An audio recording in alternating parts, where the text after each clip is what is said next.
मुंबई महापालिकेचा एक संतापजनक कारभार मालाड परिसरामध्ये उघडकीस आलाय।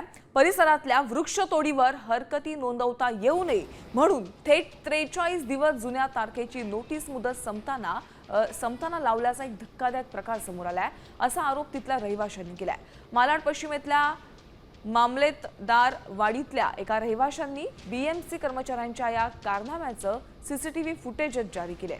पालिकेने लावलेल्या नोटिशीवर 11 मार्च 2026 ही तारीख छापली होती, मात्र प्रत्यक्षात ही नोटीस 26 एप्रिल 2026 रोजी संध्याकाळी 6:23 लावण्यात आल्याचं सीसीटीव्ही फुटेजमध्ये स्पष्ट दिसून येतोय, असा आरोप तिथल्या रहिवाशांनी केलाय।